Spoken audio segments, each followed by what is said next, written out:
तो राधे राधे। सबका स्वागत है मेरे चैनल में। शास्त्रों में दलिद्रा के एक बहुत बड़ा श्राप माना गया है। इस श्राप के काटने के सबसे बड़ा सरल पावन सबसे अच्छे मार्ग वैशाख मास में छुपा होता है। अक्सर आपने देखा होगा बैसाख के तपते हुए महीने में हमारे घर के माता बहनें सुबह उठ के स्नान आदि करती है, तुलसी के पौधे तक पीपल के वृक्ष के जल में जल सींचती है। क्या आप कभी विचार किया है इस गर्मी में केवल एक लोटा जल पीपल तुलसी के चढ़ाने से जीवन के कितने बड़े बड़े संकट कट जाते हैं। शास्त्र कहते हैं पीपल की वृक्ष कोई साधारण वृक्ष नहीं होती, साक्षात भगवान वासुदेव के स्वरूप होती है। गीता में स्वयं भगवान श्री कृष्ण ने कहा था, वृक्ष में मैं पीपल हूँ। पीपल के मूल जड़ में ब्रह्मा जी, तनी में भगवान विष्णु, शाखाओं में भगवान शिव के वास होता है। वहीं दूसरी ओर माता तुलसी साक्षात देवी लक्ष्मी के स्वरूप है।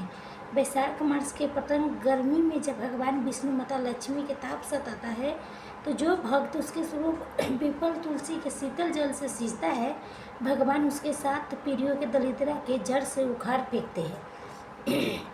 ऐसी महान पुण्य से एकदम भावुक सच्ची प्रेरणादायक कथा सुनाने जा रही हूँ। ये कथा बताएगी कैसे अत्यंत गरीब बेसहारा ब्राह्मणी ने बिना किसी धन दौलत के बिना बहुत अंसात करते हुए केवल अपने आंसू एक लोटे जल से साक्षात वैकुंठ नाथ के प्रसन्न कर लिया था। आइए अपने मन के सारे संतापों के भूल के अपने आंखें बंद करें, अपूर्व श्रद्धा भाव से भगवान श्री हरि के चरणों में ध्यान लगाते हुए ये परम पावन कथा के आनंद लेते हैं। प्राचीन काल की बात है, अवंतर नगर में एक बारी किनारे पर बहुत टूटी फूटी जीर्ण से झोपड़ी थी। उस झोपड़ी में सुमति नाम के एक निर्धन ब्राह्मणी अपने दो छोटे छोटे बच्चे के साथ रहती थी। सुमति के पति के कुछ बाद भयंकर बीमारी में देहांत हो गया था। पति के जाने के बाद सुमति में जैसे दुखों के पहाड़ टूट पड़ा। उसके पास न कुछ संपत्ति थी, न घर में अन्न के कोई दाना था, नहीं कोई ऐसा सगा संबंधी था सही विपत्ति में उसके साथ सहारा बन सके। सुमति के जीवन इतना संघर्षपूर्ण था। सुबह से लेकर शाम तक दूसरों के घरों में छोटे मोटे काम करती थी, लकड़ी बीनती और जो थोड़े बहुत पैसे अन्न मिल जाता था उसी से अपने बच्चा के पेट पालती थी। कई बार तो ऐसा होता था कि दिन भर की मेहनत के बाद भी उसके कुछ नहीं मिलता था। उस रातों में सुमति अपने हिस्सा के थोड़ा सा भोजन अपने बच्चों के खिला के स्वयं पानी पी के भूखी सो जाती थी। एक माँ के लिए संसार में सबसे बड़ा दुख ही होता है कि बच्चे भूख से रोए, उन्हें भोजन न दे सके। सुमति जब अपने बच्चे के मलिन चेहरा कमजोर शरीर के देखती थी तो उनका हृदय छली हो जाती थी। वो एकांत में बैठ के रोती भगवान से प्रार्थना करती थी, हे प्रभु, मैंने ऐसा कौन पाप किया है कि जे मेरा दंड इस वासम बच्चे के दे रही हो? क्या इस संसार में निरंतरा की कोई ईश्वर नहीं है?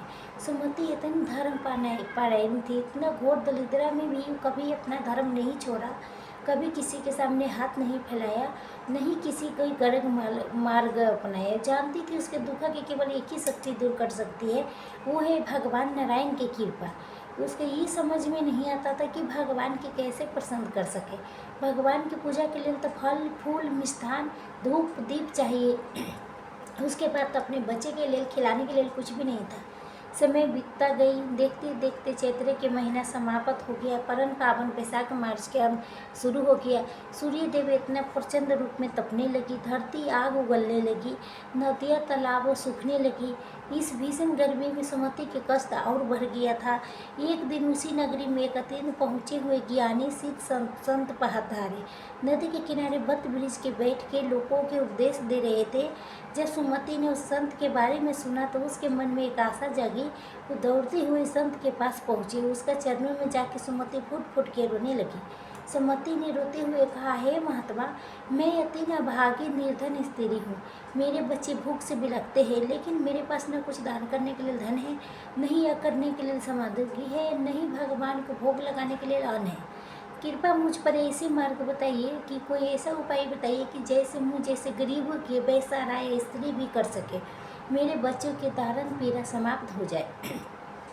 भगवान कभी भी नहीं देखते आपने उसके सोने के थाली में भोग लगाई हो कि मिट्टी के बर्तन में। वो तो केवल आपके भीतर के भाव, आपके पीड़ा देखते हैं। सुमति के इस करुण पुकार के बाद उसके संच में वैशाख मास के जो सबसे गुप्त चमत्कारी रहस्य पता है, वो हम सब के जीवन के हर कमी के दूर कर सकता था। कथा के उस रहस्यमयी में चमत्कारी मोड़ पर जाने से पहले आपके कोई माँ के एक पीड़ा, एक भाव प्रयास पसंद आ रहा है तो वीडियो को भी लाइक अवश्य करें। साथ ही अपने घर से हर प्रकार के दलिदर दुख को मिटाने के लिए कमेंट बॉक्स में पूरे भक्ति भाव से जय श्री ओम नमो भगवती वासुदेवाय अवश्य लिखें। आपका ये कमेंट आपके जीवन में असीम सकारात्मक ऊर्जा लेके आता है। तो आइए इस पावन कथा में आगे बढ़ते हैं। सुमति के आश्रम के देखे दयालु संत के हृदय पे सज गया। उन्होंने अति कोमल स्वरूप में कहा कि पुत्री, तुम निराश मत हो। भगवान श्री हरि सबके दयालु है, वो गरीबों के नाथ है, इसीलिए उनके दीनानाथ कहा जाता है। किसने कहा भगवान केवल धन से प्रसन्न होते हैं? भगवान तो एक बूंद जल निर्मल आंसू से प्रसन्न हो जाते हैं। संत ने आगे कहा, अभी सब महीनों में सबसे श्रेष्ठ वैशाख महीना चल रहा है। ये तपती हुई गर्मी में भगवान वासुदेव पीपल के वृक्ष में, माता लक्ष्मी तुलसी के पौधा में निवास करते। तो कोई बड़ा स्थान खर्च करने की आवश्यकता नहीं है। तो कल से एक नियम ले ले, प्रतिदिन सूर्योदय से पहले उठना, स्नान करके उसे भीगे वस्त्रों में एक तांबे मिट्टी के कलश में शुद्ध जल भरना। उस जल में हो सके तो थोड़ा सा कच्चा दूध, चाहे थोड़ा सा काली तिल मिला लेना। सबसे पहले जाके शीतल जल पीपल के जड़ों में अर्पित करना। जल चढ़ाते हुए भगवान वासुदेव को सम्मान करता होता पीपल के साथ परिक्रमा करना। इसके पश्चात थोड़ा सा जल बचा के अपने घर के आंगन में रखी तुलसी माता के पौधे में चढ़ा देना। ये वैशाख मास के सबसे महत्वपूर्ण दान है। जब इस भीषण गर्मी में भगवान के स्वरूपों को शीतलता प्रदान करेगी तो तुम साक्षात वैकुंठ नाम तेरे जीवन के सारे ताप, सारे दुख, सारी दरिद्रता के हमेशा के लिए शीतल कर देंगे। संत के बात सुन के सुमति के हृदय में जैसे नया जान आ गए। उसने ऐसा लगा कि साक्षात नारायण ने उसके मार्ग दिखा दिया है। उसने संत के चरणों के धूल अपने मस्तक को लगाई और संकल्प लिया कि कोई पूरी वैशाख मास में ये नियम कभी नहीं तोड़ेंगे। अगले दिन से सुमति के जीवन बदल गया। भोर होने से पहले आकाश में तारे टिमटिमा रहे थे। सुमति उठ जाती थी, नदी पर जाकर 3 ठंडे जल में स्नान करती, अपने पुराने फटे हुए बस्तर में एक साफ मिट्टी के कलश में शीतल जल भरती थी।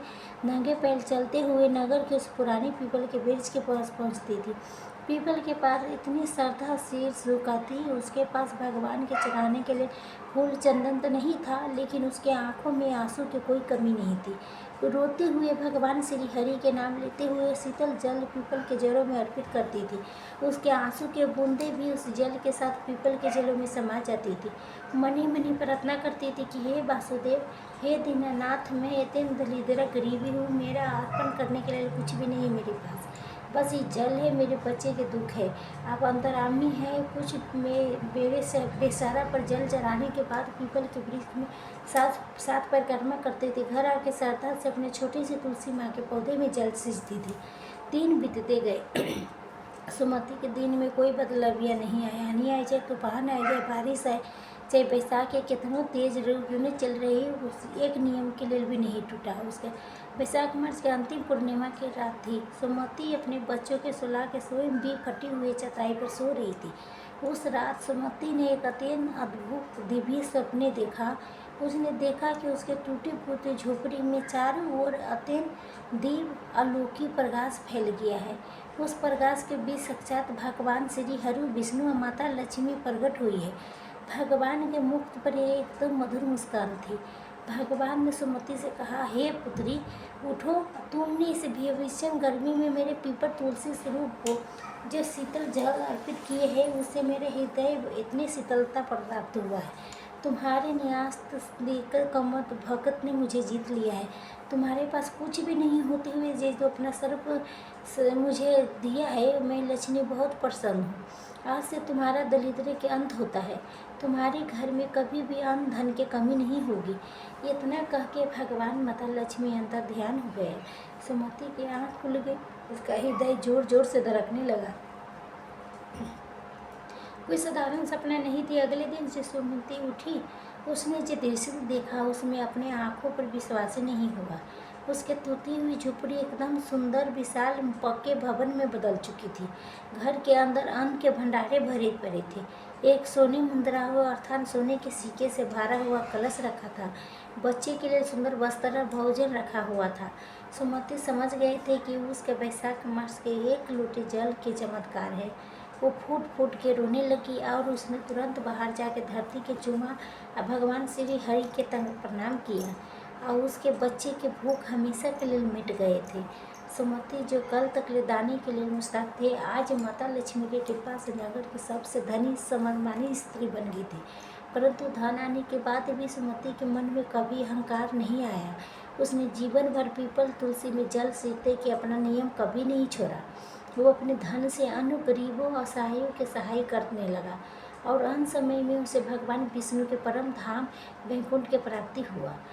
तो पसंद आएगा वीडियो तो लाइक शेयर जरूर कीजिएगा। तुलसी के जल सींचने की अचूक महान महिमा। ये कथा हमें जीवन के सबसे बड़ा सच्चे सिखाती है। भगवान कभी किसी के धन वस्त्र हैसियत के भूखे नहीं होती, वो केवल आपके भाव के भूखे होती है। जब एक स्त्री पूरे विश्वास श्रद्धा के साथ अपने घर के तुलसी मोहल्ले के पीपल के जल चढ़ाती है तो केवल एक पेड़ के पानी नहीं देती, बल्कि अपने परिवार के उज्जवल भविष्य के बीज बो रही है। तो वो जल सीधे वैकुंठ में भगवान चरणों के पखारता है। तो यही वैशाख मार्च में आप ही नियम